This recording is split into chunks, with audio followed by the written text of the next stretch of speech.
Cool. You can let us know through private chats or things like that. Yeah. Okay. Cool. Oh yeah. So first, because this is a UCSB event, so I want to recognize and honor the Chumash people with this message. So before we commence, I wish to acknowledge the traditional custodians of this place and all land upon which the university is located, and pay my respects to the Chumash elders, past, present, and future, for they hold the memories, the traditions, and the culture of this area, which has become a place of learning for people from all over the world. And right now, I'm currently at home in San Gabriel Valley, which is home to the Gabrielino Tongva tribe, and I wish to pay my respect to them as well. We would also like to open up this space in the chat, or if you like to unmute yourself, it'd be cool if you want to share where you are and whose land you're on. So, yeah, thank you.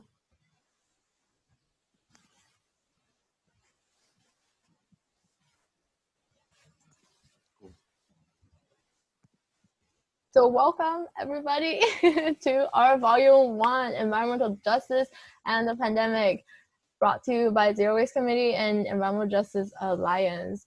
So this is an introductory discussion style presentation. We definitely welcome anyone to share any knowledge, information, or tea. Feel free to interrupt us at any time.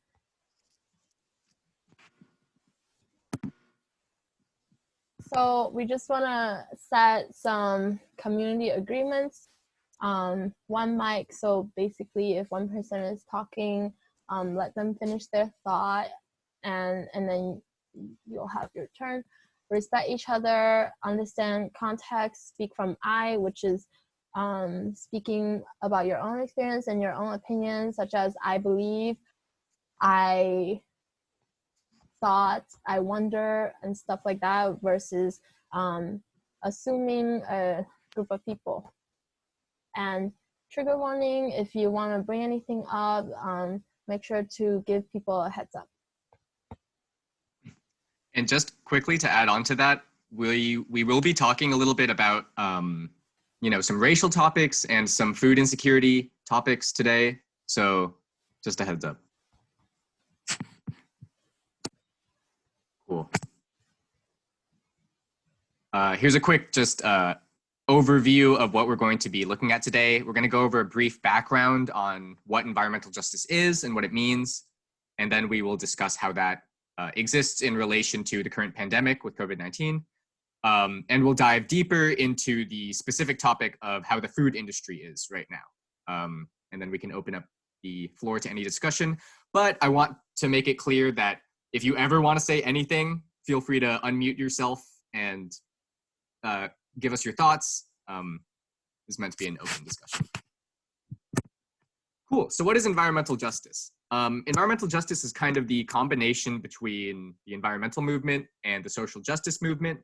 And it aims to address and combat the connection between the environmentally unsustainable parts and socially unjust parts of society and the connection between them. In particular, we try to combat environmental discrimination and unfair distribution of resources. For those of you who don't know, environmental discrimination is the unfair exposure of marginalized communities, usually Black and brown communities in America, to environmental hazards, especially human-caused pollution. Here are just a couple examples of some things that constitute environmental discrimination, things like quality of life differences, so Black and Hispanic Americans disproportionately live in areas of higher air pollution. Oil drilling happens on Black and brown land more often. Coastal indigenous communities are affected by plastic pollution because of a higher dependence on fishing. And this leads to a lot of health problems and disproportionate health differences across class and across race, including, Black children are twice as likely to have asthma than white children. And there's all kinds of documentation of discrimination of race and gender, and affordance of insurance in medical treatment. So this leads to a lot of health disparities. So now why does this happen, right? Well, systemic racism tells us that race, the institutionalized racism in our society has caused race to kind of correlate with lower income.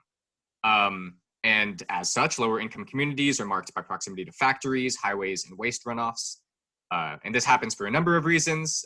In particular, low-income communities have less political power in government, so they're less likely to influence policy change, through corporate interests and such.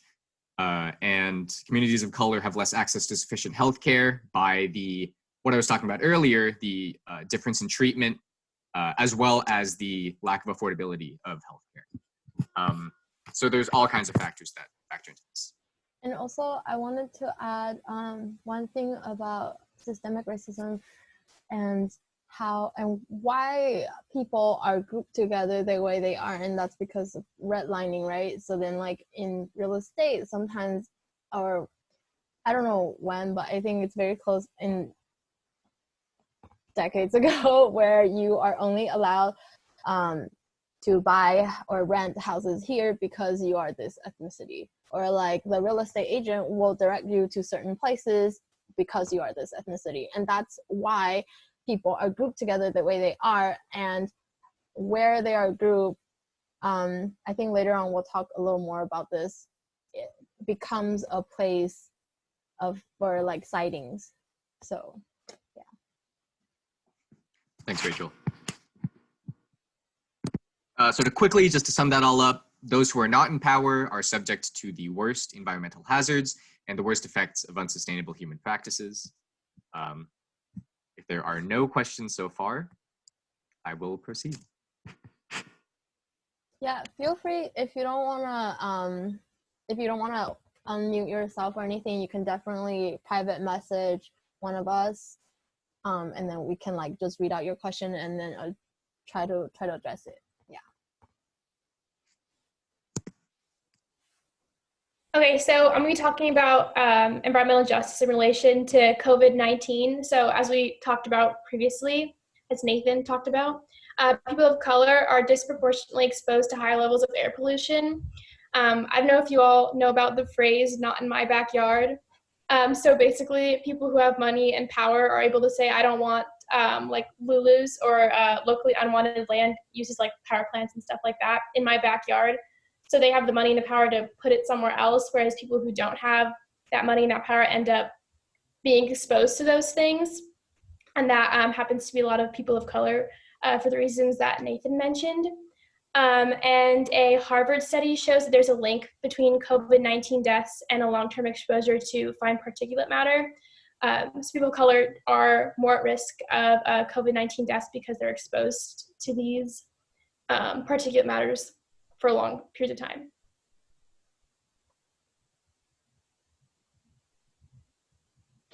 Yeah, and then just to give you like a little bit of like, I guess, a visual idea of like air pollution and environmental justice, I just wanted to give you this resource. It's called EnviroScreen.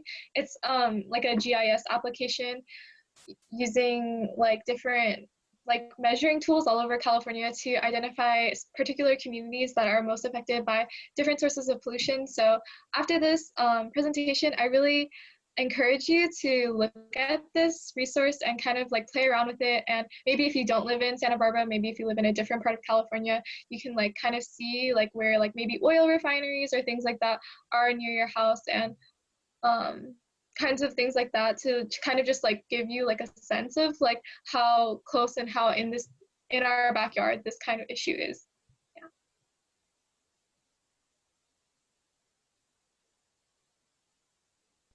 So as we said, communities of color are hit hardest by COVID-19. So Black Americans are more likely to be considered essential workers. So they're more exposed to the disease or the virus. And then they're also less likely to get sick leave and have jobs that have telecommunication option. And there's also incomplete data about the demographics of who's getting COVID-19 and who's dying. And because of that, what we do have reports that show that there are disproportionately high infection rates in Michigan and cities like Chicago and New Orleans, where there are a lot of people of color. In the reports, we have the little links. If you click on it, one of them talks about how in Milwaukee County in Wisconsin, all the people who had died up to March 27th were all people of color. And yes.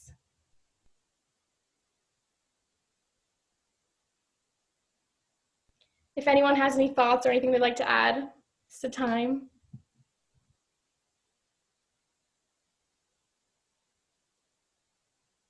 Okay, we can keep going. So as you know, like this is basically volume 1 is an introduction into the food industry. So we kind of just wanted to highlight some of the like the impacts of COVID-19 on various parts of the food industry. So here we have farmers. So after this, we'll have like the presentation uploaded on our Facebook, I think. So you can actually go ahead and like click the links. I don't know if you can through screen share, probably not. But yeah, so these are just like the like highlighted things are things that you can click on and go to like the news articles that we have like collected this information from. But this is just kind of like an overview on how farmers especially are affected. Especially I was reading on like the berry farmers and how they would be impacted by social distancing, because if you've ever seen a strawberry farm, you know that like they're all like in rows and that are really close together. So in order to have people abide by social distancing, you would need them to be farther apart, and this could cause issues because strawberry farming has to occur within like a specific range of like a couple days, otherwise like the berries go like bad. So this would cause a lot of problems in terms of like being able to collect all of the berries in the particular amount of time so that there's no like, you know, business losses. But there's also like issues in terms of like what if people don't follow these, and how the workers that are actually in the fields, how they could be more at risk because people aren't actually following these guidances. And this quote by Eric Nicholson says that vulnerable guest workers are not being provided proper hand washing facilities and are still being forced to live in cramped housing. And as we know, if you're close to somebody and then one person gets it, then it's really easy for there to be like a continued chain of like infection. And how because there might be increases in terms of like having to pay people more, they're actually thinking about like lowering wages for American workers and cheap foreign labor in order to like continue this industry. And so we can see how that could be possibly problematic. Yeah, and I also one of the notes about like berries is that berries are also very sweet, so it requires a lot of pesticide. A lot of, I don't think when you go to supermarkets you can find organic berries easily.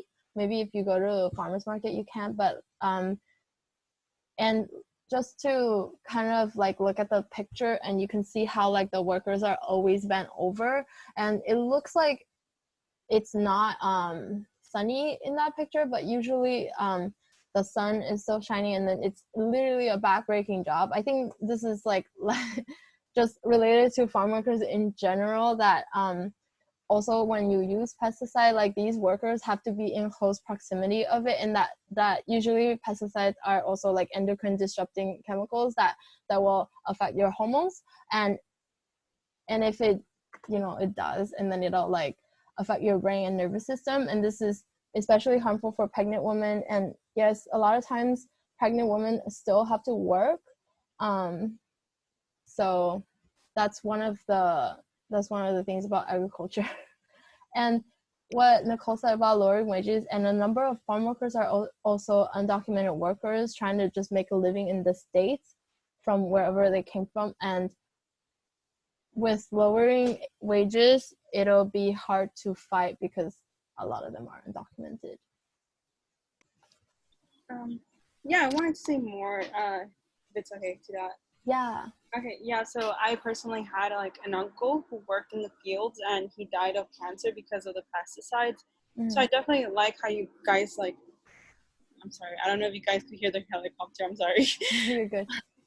But yeah, it's really important to discuss this, and it just like breaks my heart to see like how there's like these really hardworking people, and then they get paid less than like actual like, I don't know, celebrities, like social celebrities, and I feel like that's really unfair. Like people should be paid for their physical labor.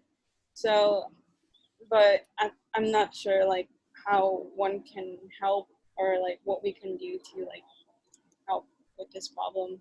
Yeah, it's definitely frustrating. Yeah, I definitely agree, and I think that this pandemic, I've attended some webinars that talk about this pandemic as an opportunity because it exposes us to so much injustice of this world and so much inequality. And like what you said, that maybe like in this time that I've heard someone say that it's kind of a privilege that we're all experiencing this pandemic, because sometimes when a group of people experience it, another group don't get it, so then they're not as empathetic as, you know, people who got it. So now I feel like now is the time for a lot of people to rise up and say that essential workers should get essential pay, right? These people are literally feeding America, but they are treated like shit. Like, why is that even a thing? And so I think like United Farm Workers or like unions that help farm workers and agriculture workers that could like really rise up and like address these issues. And so I think that's one of the ways we keep the movement going in this pandemic, even though it's hard and stressful. Yeah.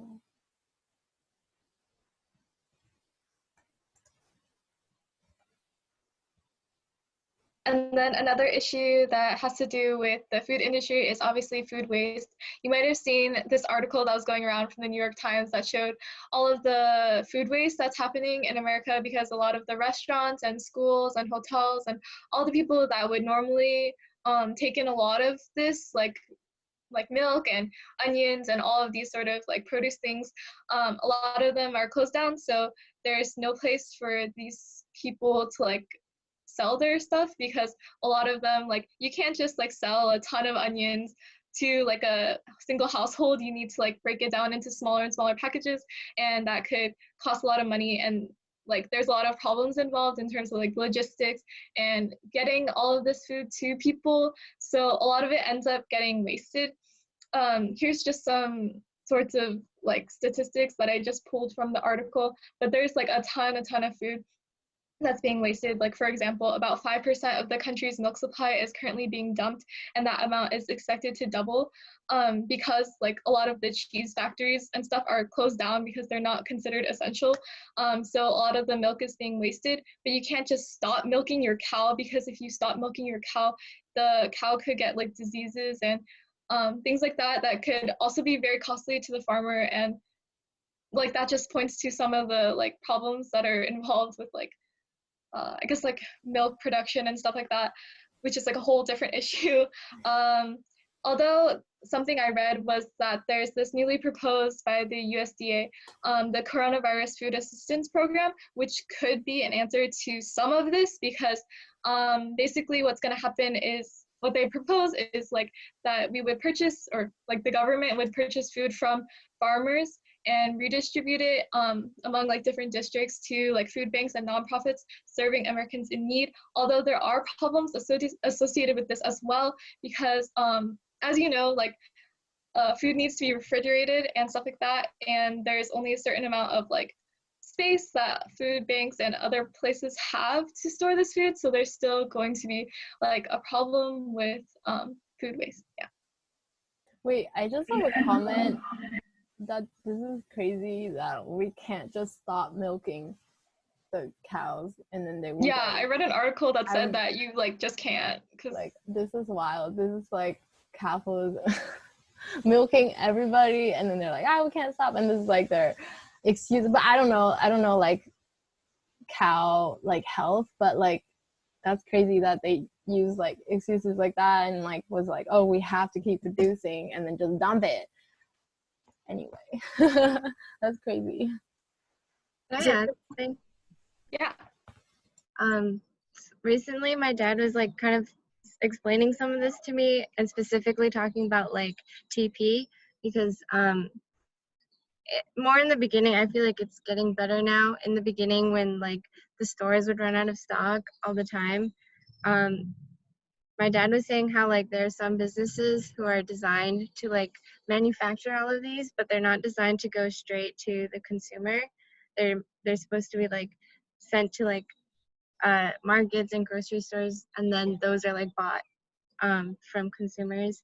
So this kind of reminds me of that, because it's like they're making all the food, but they can't sell it directly to us, but the markets won't take it because some of them are closed and stuff like that. So it's just like crazy to think that like these places were like these systems were in place before and they like kind of work, but now they don't. Yeah, because like I feel like the systems that were in place were to maximize profit, and which is like a wild concept in itself. And so they need, maybe like that's why they needed as many people in between, and then do other process, make it like more and more expensive so then everybody has profit. I don't know, it's crazy. Yeah. And it leads to like that crazy bureaucratic irony where, you know, distribution is so expensive that we can't give this food to people, even though we also have a problem where a lot of people don't have enough food and don't have access to resources, especially, you know, those at risk for coronavirus who cannot, you know, leave their house,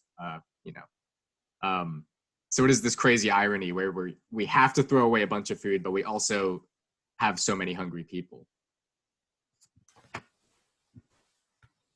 Yeah.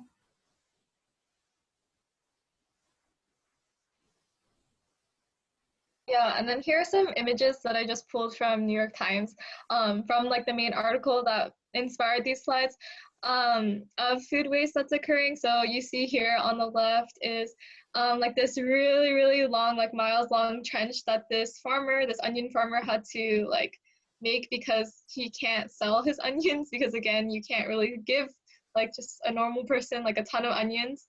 Like there's no like system, like we were saying, in place so that you can sell like directly to people mostly. Like I think I was reading some articles and they were saying how some people are like trying to dabble in like from farm to like they send a box to your house, that kind of service, but it was like really hard logistically in terms of like shipping and making sure that like all these sorts of like logistical things that would make it a little bit more difficult. And I was reading some things about like some farmers even have trouble doing that or making like an online website for their things because maybe like they don't speak like really good English, or maybe they don't have technical abilities, or maybe like all these certain like barriers that are in place that make it so that it's really, really hard for you to do so. So you see this farmer burying all of his onions to like decompose so that it's like kind of like compost, so that he can like start his next round of onions, and he hopes that his next round will be like actually sold. But it's just like really sad to see like this so many onions. And then on the right is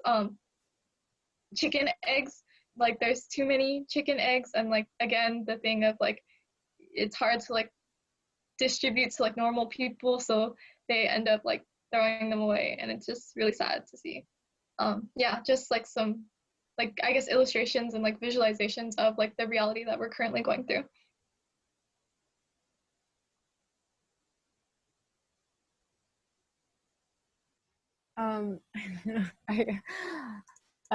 This is a slide that talks about how the administration ordered an executive order for meatpacking workers to continue working. So basically, it used the Defense Production Act to declare meat processing plants critical infrastructure. And usually, Defense Production Act is used for like buying like chemicals to make military missiles, building drones, militarize this whole country. But now he's using it to force meatpacking workers to continue working.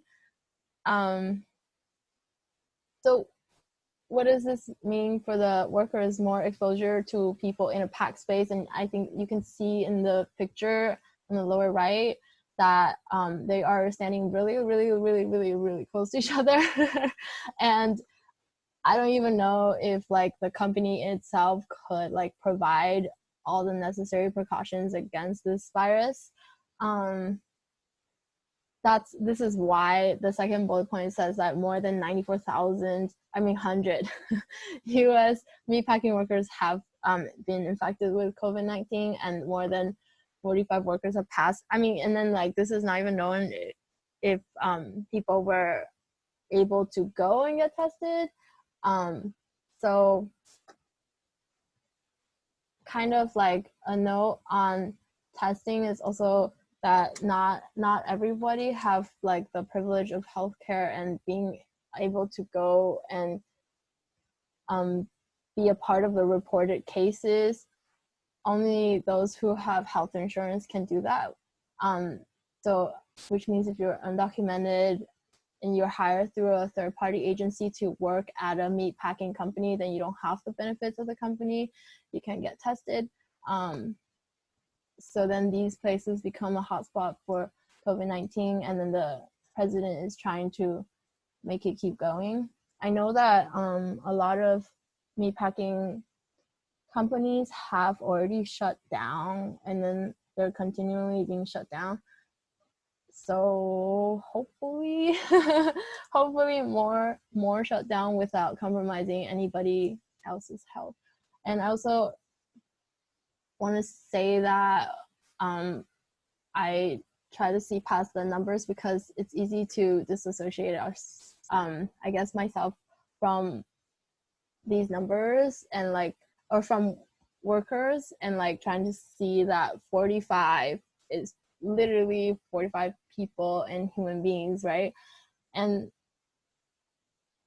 I feel like right now we see a lot more numbers than names in the reports because there's so many, and there hasn't been like a lot of respect for people who have passed either. I think that I take it as my responsibility to realize the injustices of the system and people that have to be sacrificed to really let people know that this is a problem.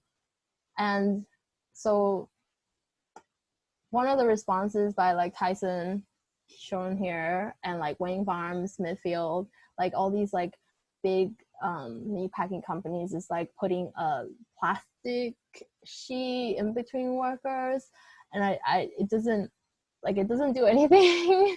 You're still in proximity with the person next to you, and if somebody sneezes, if somebody like has respiratory droplets, it's gonna circulate a closed area, and it's gonna stay like floated in the air or whatever in a closed area. So they could have had reduced staff, so like one person and then like 6 spots open and then another person, but like because of profit, because of meeting like a very meat heavy country, that they try to justify working so many people with that. And then I also like to note that like a lot of people you see here are Black and brown individuals working in these spaces, and they have to deal with all these like bullshit coming from the administration. Yeah. And I included like titles because Trump orders meat packing plants to stay open with 0 worker protection, says a lot. And Trump orders meat plants to stay open as worker deaths rise. Yeah. I just want to mention really quick kind of the political connection here, especially namely the fact that 2020 is an election year. So Trump is going to be trying to, quickly pass policies and deal with this crisis in a way that makes him seem more electable. So this includes, stuff like this. So, making meatpacking plants open for longer so that more Americans can have access to meat. And also things like, relaxing state shelter-in-place restrictions, which we've seen him be in favor of a lot recently. And, in this way, right, like he's trying to make himself seem like he's solving this problem, even when the numbers disagree. He's saying that, this is better, we can relax our shelter-in-place restrictions, even though the current numbers are the highest they've ever been, which means that they will just continue to grow, especially with the lack of restrictions. So while he's trying to make this shelter-in-place situation seem more appealing to people, using these certain political means, it's kind of a gain politically for himself as well. For all the white people that are privileged, okay. Okay, we got a comment from Laura about me. She said that, or the comment was, I just remember that the meats these workers work with are often loaded with antibiotics and hormones. It would be interesting to see if this would further impact their health and force the admin to acknowledge this if COVID-19 and these drugs were to interfere. I think that's a super good point to bring up, and how like the hormones affect your body. And I don't know the relation between hormone and COVID-19. Maybe like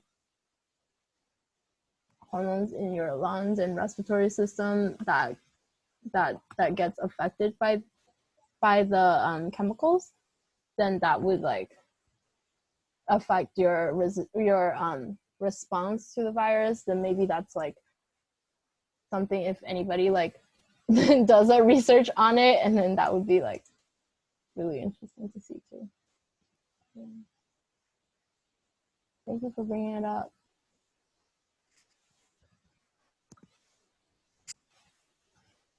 So at this time, we're basically just opening for discussion. We have like a couple discussion questions if you want to answer those specifically, or if you just want to talk about anything relating to this topic. We're opening it up. I was thinking in terms of like ways we can help. I was wondering if there are any current efforts to combat the whole order of keeping the meatpacking companies' factories open. I don't know. Like, we have a couple like petitions that we kind of like want to share, but I think there's nothing like we can like, yeah.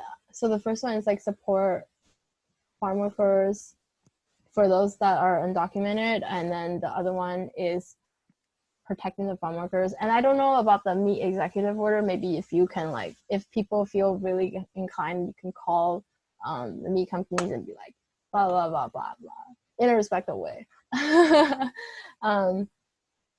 Because I don't know if there's anything like going on right now to like go against this executive order.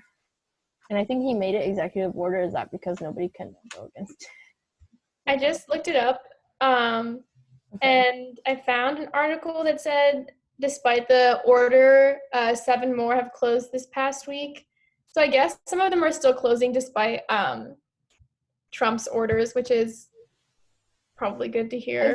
I feel like I saw those is because they've had people pass like, Mm-hmm. and then they were like, oh, I have to. But then like if and if there's also another way where we don't have to have people suffer and sacrifice before they close, that would be cool too. I have something to say. I think it's just really interesting how we have to balance like feeding people and also like protecting the workers. Personally, from my experience, I've noticed that like low income communities are more reliant on these meat industries. And so it's just really, I don't know what the balance would be. I think that it's a good idea to like gain some legislation to protect these workers. But I'm like a little skeptical of them just completely closing just because like if they close, then where's this community's food source going to come from? You know, like I think it's just such a difficult line to like cross. I don't know. I feel like you bring up a really good point about like them closing. Like, what does that mean for the workers? Also, like, do they get paid vacation, but like, do they also get like the health insurance where they can go get tested or stay at home and being able to stay at home and being able to, like, you know, like what Jacqueline was saying, afford Has to pay too. Yeah, and I think that's especially salient in the connection to like antibiotics and like organic food. So organic food is like way more expensive. It lasts for a shorter amount of time, and you know, you can produce more food using pesticides and using hormones and antibiotics, even though these things may be correlated to diseases. So we get that these kind of lower income communities can only afford the, you know, non-organic pesticide, antibiotic, hormone-filled foods. And especially, I think, Rachel, you might have mentioned one time that COVID could be passed through meats or like certain animals, certain like farm animals as well. Oh, I don't know, like, if I don't know if you cook it well and then it will be like gone, but like, yes, animals can contract COVID-19. Yeah, so I don't know. Yeah. But maybe that's when like they're alive and then they have it, and I don't know what happens after they pass. Yeah. And what if that, like, if the virus is like still alive in the meat that you eat, oh my god, that'd be so crazy.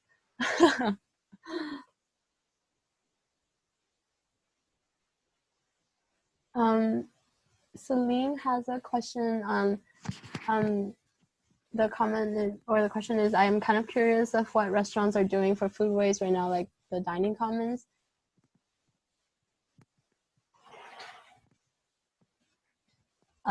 Post-consumer, well, I think the dining commons right now are packaging food, right, to be passed out, but I don't know what they do with the leftover. Does anyone know? I heard that they just compost it, but I don't know. I'm not sure if like DPW is still working. I know there are still some DPW workers still like on campus, and I don't know if the dining. Actually, that is a good question, but I know the service where they provided it is compostable, but I don't know where, like, they could just take it home or in the dorms, and I don't know where that goes. So that's a good question. Yeah. Yeah, I think DPW, I could be wrong, but or as it was before, pre-consumer waste, so like during the making of the food in the dining commons, that was all composted by DPW, and I'd imagine that might still be happening, but I know like post-consumer compost, so like after people have already eaten food scraps, like none of that is happening on campus, I believe. Like ASR workers are not picking up compost, post-consumer compost on campus, which means that there is a lot more food waste. Wait, are you talking about during this time, like during COVID? Or are you talking about in general, like before COVID? Yeah, during COVID. Yeah. Okay. Yeah. Okay.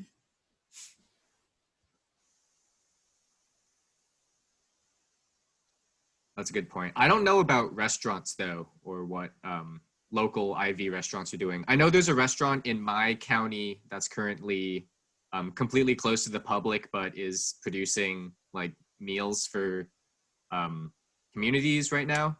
But I don't know about Isla Vista.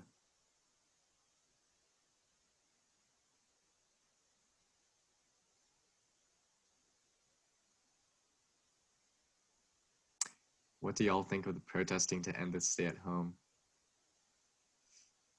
I think it's stupid. I think it's stupid. I think it says a lot. At Huntington Beach, there was like a huge protest. Like there was like a ton of people there. Like really wild. I don't know. It's like, I get that nobody wants to stay home, but would you rather like die of COVID-19? Like I don't know. And I also feel like a lot of people aren't taking it seriously. Like I have friends who are still in IV and they're still like hanging out with people. They have this idea that like because they're not at risk, they're not gonna like get the disease, but like you can still like not be at risk and get really, really sick and like have like lung damage for the rest of your life because of it. I don't know. And I also want to add that, like, absolutely, it's not totally their faults. Like, it's not totally the protesters' faults because they're being fed a lot of, you know, incorrect or skewed information by, you know, people in power that, like, maybe releasing the restrictions of shelter in place is a good idea. You know, like, that's, you know, that is a topic being discussed in politics, even when the science disagrees. So it's hard when we do have these people in power who are spreading kind of misinformation, which is causing bad stuff. I've seen images circulating about how if minorities protest this instead of white people, there would be harsher consequences. Yeah, I've seen articles about unfair punishments for people who are breaking shelter in place, where, you know, minority Black and brown communities are being, you know, handcuffed and, you know, tackled, whereas, you know, white protesters are being treated less badly. Yeah, and even with those that are like people that are armed and people that are not armed, and like unarmed Black people, Indigenous people, brown people are treated more harshly than white armed people. And it's just really sad. And there has been like trigger warning of I guess gun violence recently, where somebody was just jogging and then he was shot. He was chased and shot. So that's like something to really think about, like what and what even are the minorities protesting and what are the white people protesting. Like white people are like, or like these protesters right now are protesting about haircuts, but other people are protesting about like their family being in detention centers, their family in prisons, their, you know, they don't have enough to eat, they need a job because they need to feed their family. Like this is different from what they are, like what the protesters right now are protesting. So, and then you can see a big like description in what we're asking for or what they're asking for. Laura had a question that said, have you guys worked with food not bombs in the past? Nathan, you wanna answer that? I don't know if we've explicitly worked with Food Not Bombs, but we've definitely, like, we know about them and support them. I don't know if we've ever had like joint events or anything though. No, EJA, yeah, same. EJA hadn't had the chance to work with Food Not Bombs. But we volunteer out there sometimes, yeah. The super dope organization. And I think Food Not Bombs is still working right now to redistribute. Yeah.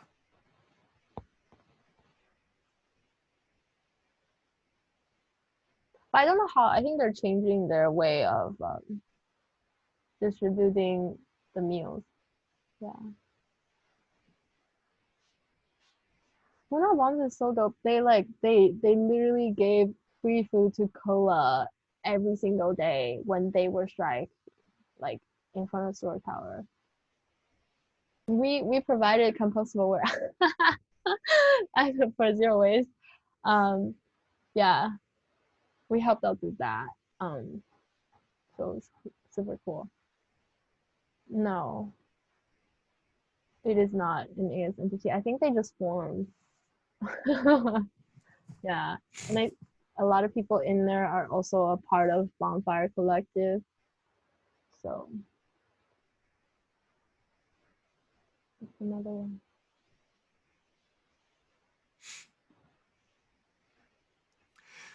And, you know, I think this is a good segue into, through personal experience, I've like been to Food Not Bombs only a couple times and I've passed by it a lot. And I know a lot of like, a lot of the houseless community in Isla Vista depends on Food Not Bombs and the meals that they provide. So it's just especially scary for them right now. Yeah. And I guess we can kind of talk about the slide right now, petitions and donations. So if you would like, you can sign a petition on change.org and then Action Network for the farm workers. And if you find anything, feel free to share with us, and then we will like also share on our Facebooks. And some organizations that EJA works with is CAUSE, Central Coast Alliance United for a Sustainable Economy. CAUSE has done wonderful, amazing work for farm workers in Oxnard and Santa Maria, where a lot of strawberries actually in California comes from Oxnard, and a lot of people there are protesting the use of pesticides, and also like people not, or like management not being aware of water runoffs, because the water runoff will carry the pesticides into the waterways, and that waterway will damage soil and people, and you just can't trust the water anymore. So they've been fighting that, and then there's a lot of campaigns that they're working on right now. I would so recommend checking out their page or like their website. That way you can learn more and then decide if you would like to donate or support or even like get involved in their organizing. I know it's remote right now, but I think they still have the same way with Food and Water Action. They have webinars where you can join and listen in and listen to what these people are fighting for, and why they're fighting and how it's impacted them, and now it's going to impact their children. And Food and Water Action also has a chapter in UCSB. If you would like to get involved there, we also have that. They also have that. And MICOP is another organization, Central Mixteco Indigenous Community Organizing Project, which is an organization of indigenous folks in the Ventura area. And so they are organizing for the better of the earth, because indigenous people have knowledge of the earth that I think nobody else has. So that's also a really dope Central Coast organization that you can look into. There are definitely more in like LA, or like other ones in LA and SF. So if you would like to organize locally, then that would be like a way for you to go too. And there's more comments in the chat. So Elisa said, Food Not Bombs just partnered with Ivy Food Co-op, is now serving brown bag meal 5 times per week and is taking donations. It's awesome. Celine said, I feel like COVID-19 is helping us reconsider how our economy and society is being run, and perhaps bringing awareness to these faults can help us prevent this from happening again in the future. Definitely agree, 100%. Yes. Just, yeah. Yeah. And I hope like some change, like a bigger change can come from this, so we don't have to always be fighting for literally our livelihood, or like people's livelihoods in their situation. Jacqueline said, I've read some articles saying that this is the restart we needed to change our structure. I also hope I do, Elisa.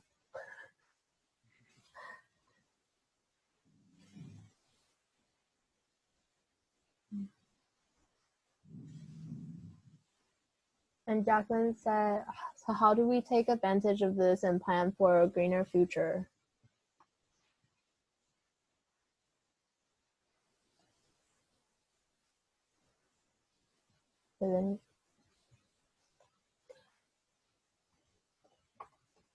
Yeah, I think like we've been saying this whole time on like how like all of this is affecting like lots of different industries and lots of different people in different ways. I read a lot of articles as well on like how this can be like a kind of like test run, if you've heard of, for things like degrowth, which is like, you know, like not like this, but it's kind of like would have similar impacts, where we would start like using less energy and depending less on the fossil fuel industry and all those kinds of things, and how like the effects of like us not like driving to work, and you know, all the effects of like urban sprawl and things like that, how that's kind of like showing us like how much we can do. Like, I mean, I'm sure you've seen like the pictures of like how people can see the Himalayas when they haven't been able to see them in like years, and things like that. So I think that like that gives us something to think about in terms of like degrowth and really like making that happen. But yeah, and I think there's like lots of conversation going on in terms of like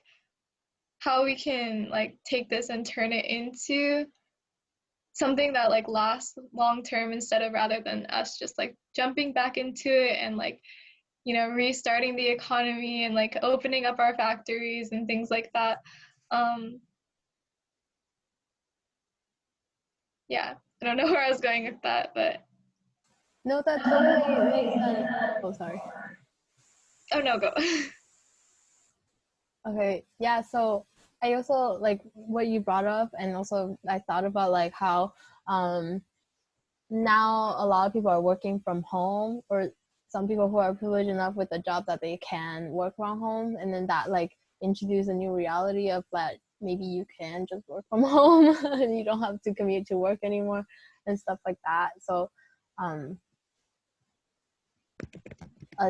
adapting to this new reality, it hopefully had helped people realize that we can live in a different way.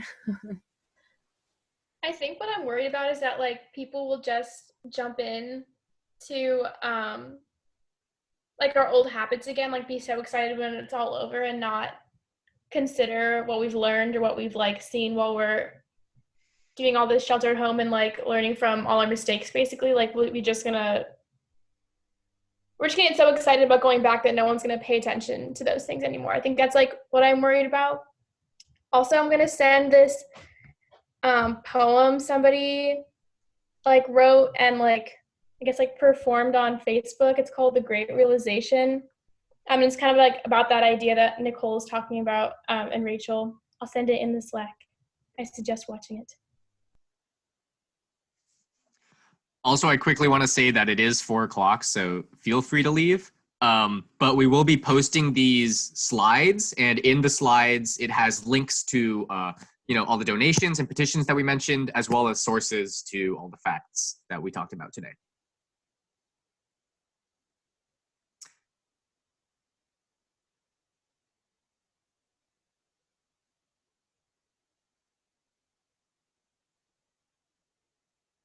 Thank you all for coming. Thank you guys for coming.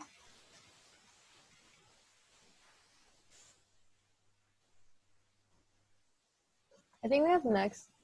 Oh, okay. Are you having one next week too? Oh, we should have said that. Shit. Yeah. Wait, go to the next slide. Oh, shit. Oh, fuck. Oh, no. Okay. Yeah. Oh, I should have. So funny. Okay, just message them after. Yeah. Yeah.